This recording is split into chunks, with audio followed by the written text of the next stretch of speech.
You are listening to Historyman, a project of ekbarnes.com, where we walk in the footsteps of heroes and proclaim freedom reigns. On today's episode, we are very excited to have Aaron Kepley from the Rowan Museum in Salisbury, North Carolina. He is the executive director. He has been gracious enough to sit down with us and tell us a little bit about the history of Rowan County and Salisbury, North Carolina. So welcome, Aaron.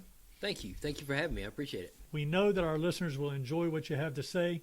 Rowan County is instrumental in the founding of this country. You know, you will find very little of that in the history books because the incidents that happened in the North kind of overshadow a lot of what was happening here in the South. So we look forward to hearing about Rowan and the part that they played in the liberty of our country. Before we start, we want to acknowledge a couple of our partners in this podcast. Long Gone LLC in Camden, South Carolina, specializes in historic tours in the oldest continuous inland city of South Carolina. You can find them on Facebook at Long Gone LLC.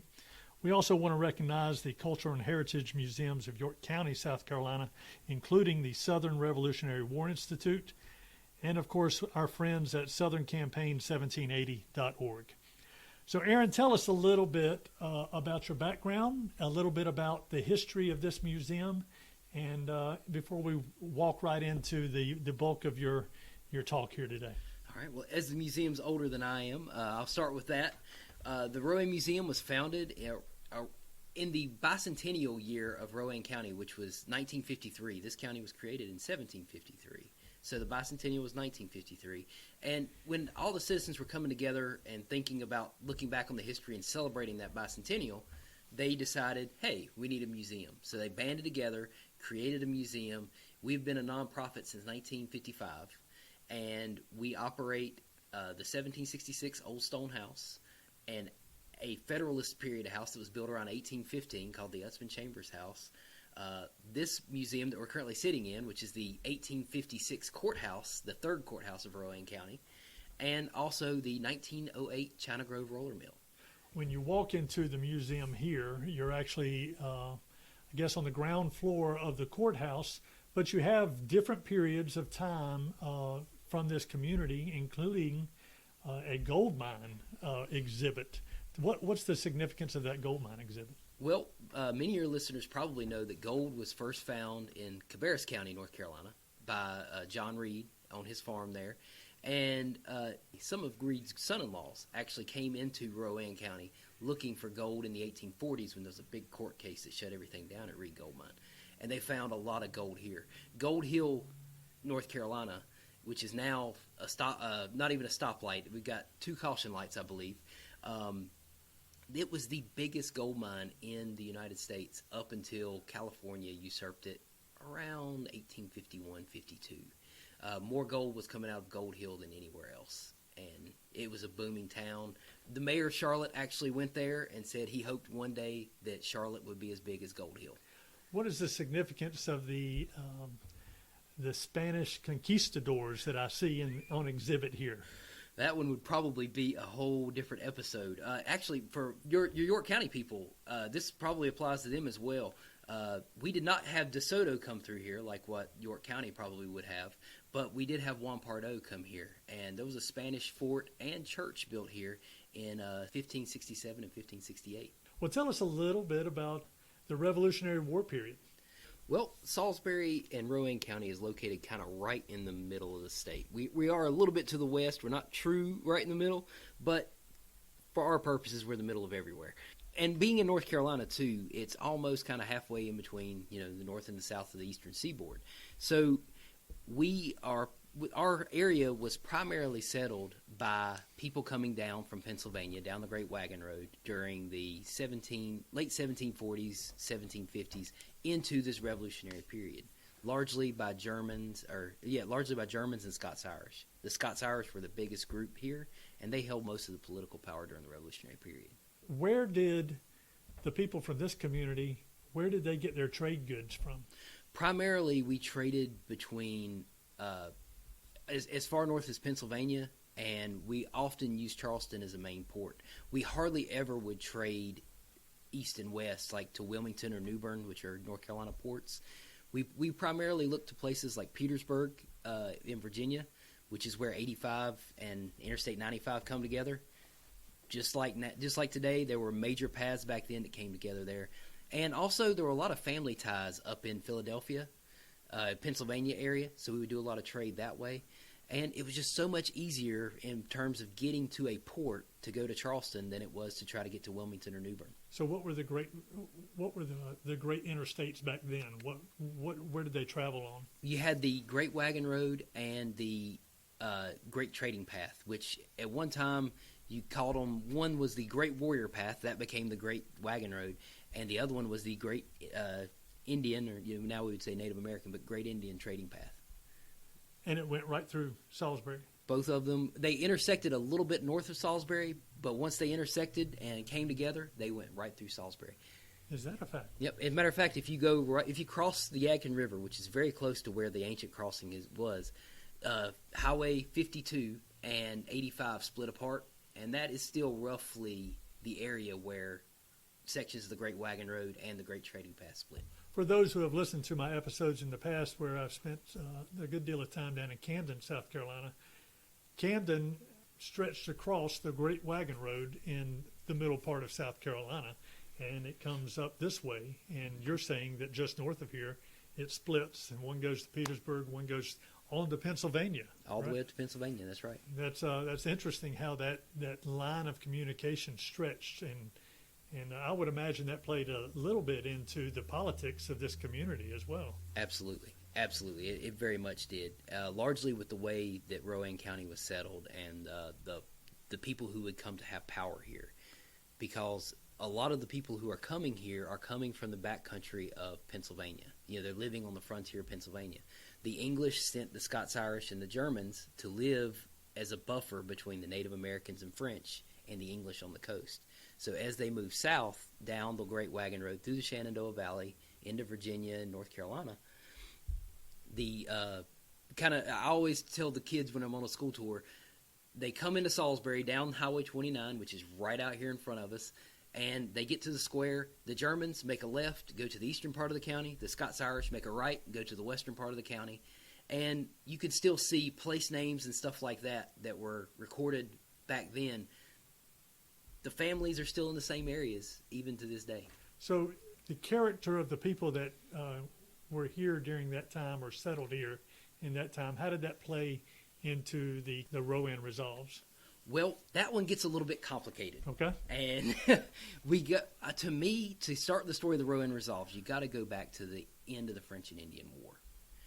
The Rowan County Militia and a lot of different southern colonies all over, we all sent men to fight in the French and Indian War. People like Daniel Boone, who at that time was living just north of Salisbury, they heard about places like Kentucky and the Ohio valleys and stuff like that while they were there. They thought that at the end of the war, they would be rewarded for their service with land to the west of the mountains.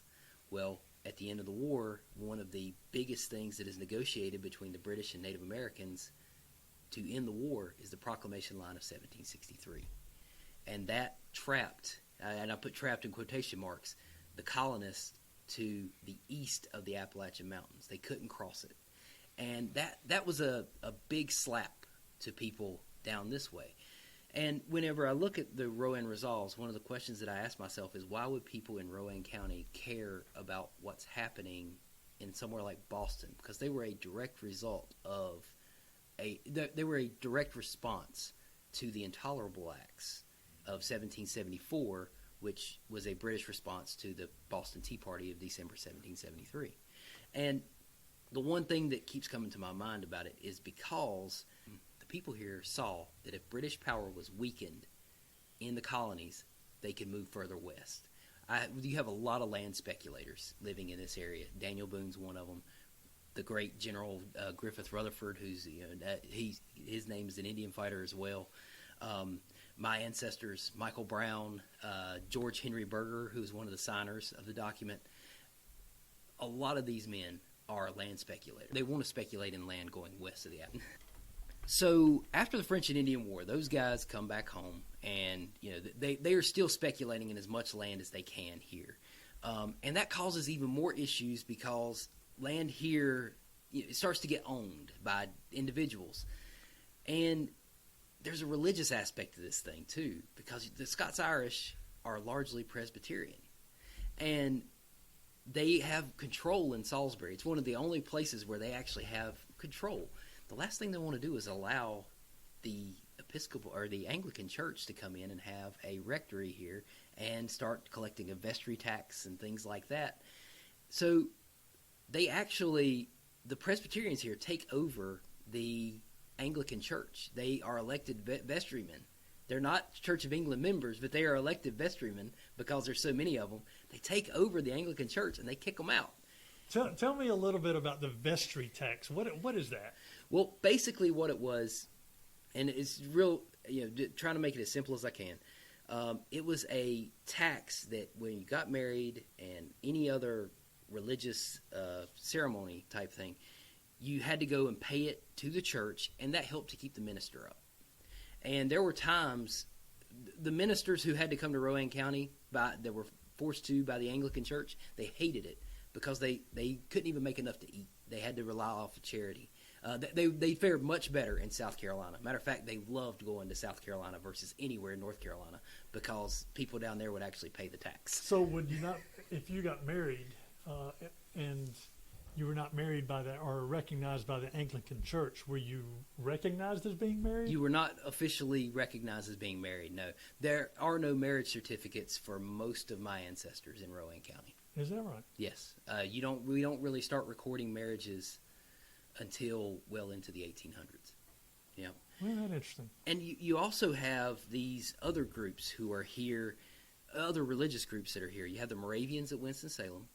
You have Baptists who are largely living in the area that is now around in between Lexington and Greensboro, North Carolina, which at that time was a part of Rowan County but is no longer.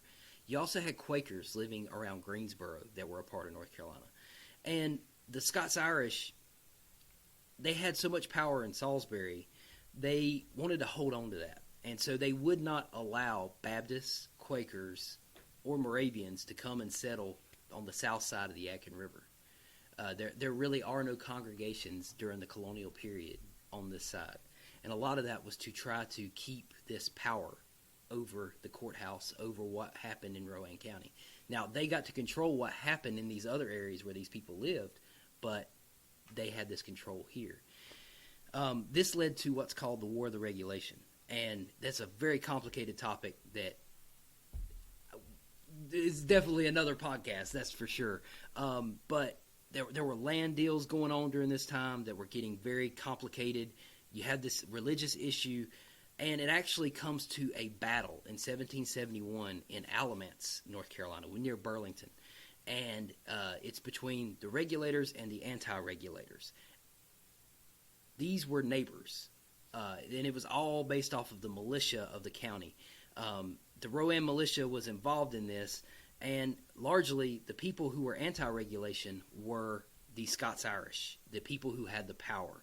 The people who were pro-regulation were the people who were in these disenfranchised groups. The Quakers were actually a part of it, although they didn't fight. The Baptists were a huge part of it. Herman Husband and Herman Husband was a Quaker, but the other Redknapp Howell and people like that, they are part of the Baptist movement. The reason why the War of Regulation is important is because you have this actual battle in the backcountry of North Carolina, in between neighbors, right on the edge of the American Revolution. This battle, we have barely started to really get to understand. 2003, there was a really good book called Breaking Loose Together that was written. It was written by Marjolaine Cars. It really started to get people looking back into this to see what was going on, and it started to change our understanding of what the Revolution actually meant in Rowan County. One interesting thing, every man who signed the Rowan Resolves was an anti-regulation movement member. What I gather in our previous conversations, you were saying that a lot of these anti-regulator people, they reached out and tried to bring these other people into the fold. And that's actually very important when it comes to the Rowan Resolves. And that point that you also rose about representation, not having representation, taxation without representation, is also important because in 1771, the regulator movement in North Carolina comes to an actual battle. The two sides meet. The colonial governor marches out the North Carolina militia, largely from the east.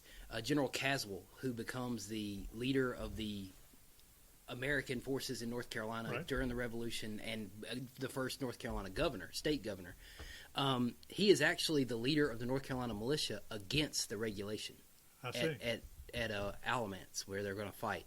And there's a lot of that. And in Rowan County, you have the power brokers are anti-regulation because they're the ones who are making the rules, and they want to continue doing that.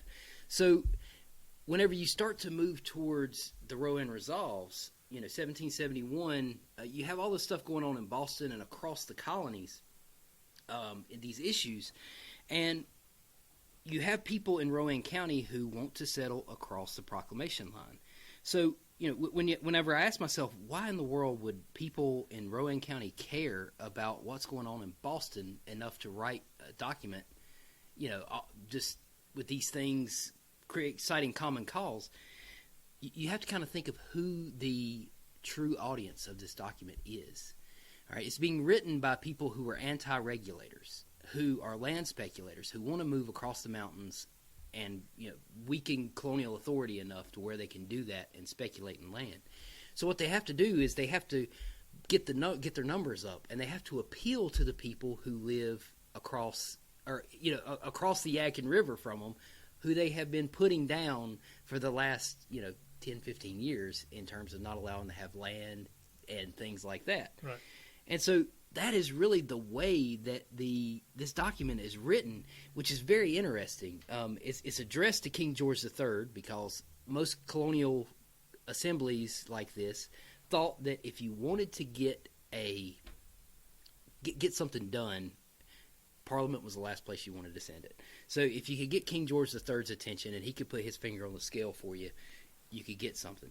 But it seems to really be written to those people who, are on the fence about, hey, we just came to blows with you. Why should I support this new movement that you're trying to push? So the Rowan Resolves are written August 8, 1774. And they are in response to the Intolerable Acts in Boston. And that was in response to the Boston Tea Party of 1773. And of course, it took time for all the news and stuff like that to get around. And whenever that came down here to Rowan County, that immediately made the people here very angry. And hearing these things about, what was being put on Boston by the Parliament. So, not to let a good crisis go to waste, I guess you could say, the anti-regulation leaders, the people who run the courthouse here, they get together and they write up this document. And of course, like I say, it starts off, it is addressing King George III. So they're pleading to the king for help to get representation here in North Carolina and taxation, local taxation. I think it's important for our listeners to know this is one of the first documents of this kind to come out. Right? Yes, it is. It's very early. And actually, if I'm not mistaken, it does call for a assembly to be made from the colonies to meet together like that. It's one of the early ones to do that. It's not the first, but it is an early one. And it reads very much like other ones that will come behind it. I see. In terms of, the right to impose taxes on the colonists lies within the General Assembly of the province, not the legislature in England. They proclaim that the cause of the town of Boston is the common cause of all the colonies. And they want that firmly indissoluble union and association. There it is. That's what they're saying, that to oppose the infringement upon the rights and privileges in the colonies. So that's what they're looking for, is that firm So they are union. locking arms with the Patriots in Boston at this point. Yes, So definitely. It's interesting. Definitely. And there's also things like a call not to import British goods into the colonies. Now, Rowan County, where we are, versus where the coast is, that's a good distance, right? Right. So, importing British goods into Rowan County, we definitely got them. Salisbury was the metropolitan center of the frontier at that time. But, yeah, that one is more of a, I guess, a common cause style thing than something that they could necessarily really put their finger on. One of the most interesting things, and this really, I believe, points towards, hey, regulators, we want you on our side. There is a clause in here that says they object to the African slave trade. Now, a lot of people read that, and the first time I read it, I was like, wow, okay, this is an abolitionist statement coming from Rowan, a slave state in 1774. But you have to keep reading after that, because they want to stop the slave trade because it prevents manufacturers and other useful immigrants from settling in the colonies.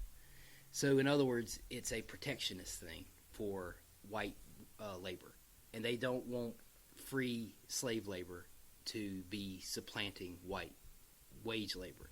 And that is a olive branch out towards these people who they've been fighting. Right. A lot of them were very poor, and they had, they didn't have land and all this kind of stuff. They didn't have many rights.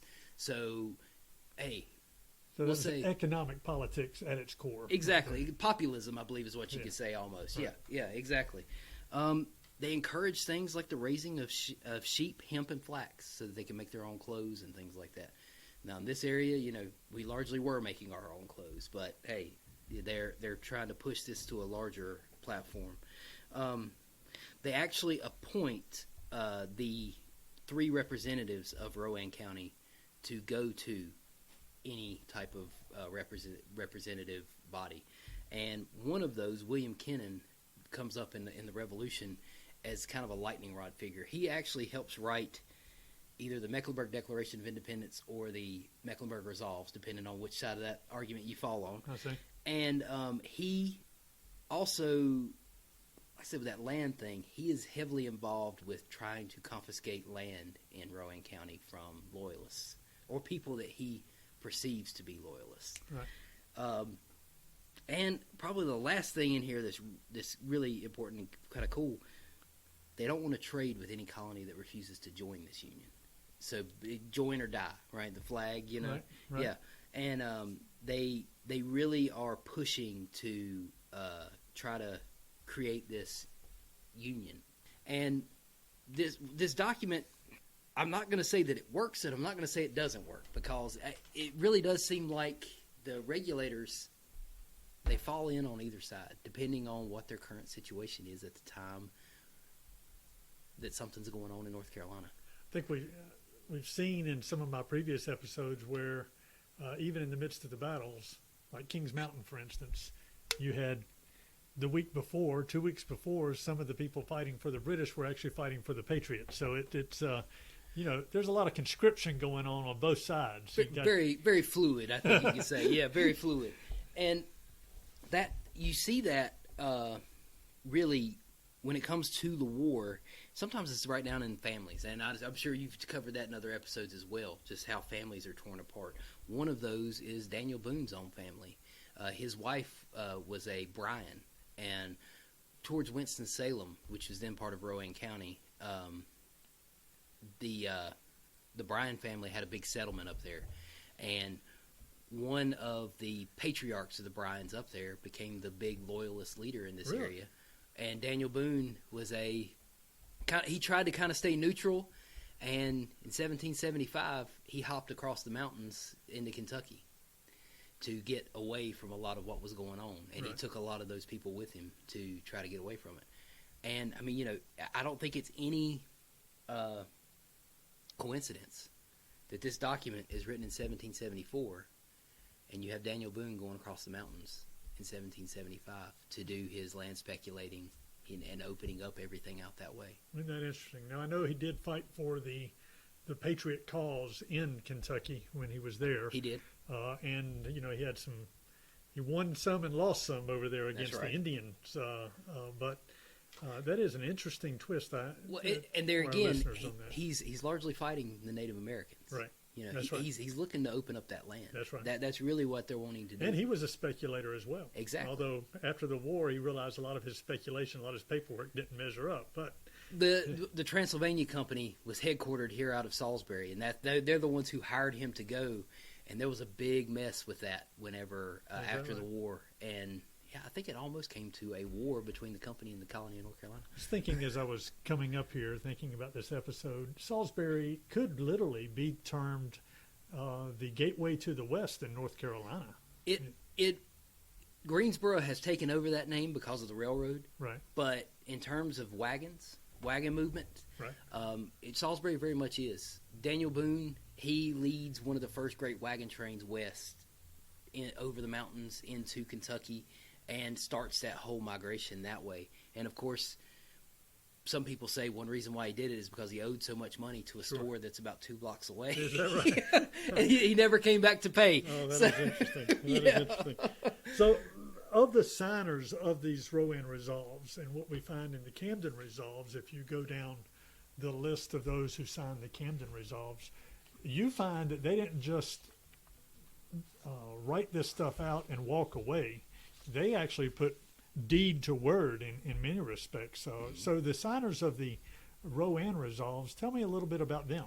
Well, we do have some militia commanders in here. We have Matthew Locke, who leads the Rowan contingent of Rowan militia. His brother Francis is not on here. Francis Locke was actually commanding the Rowan militia when Cornwallis came into Charlotte. I see. And his men were in Charlotte fighting back against Cornwallis whenever he was there.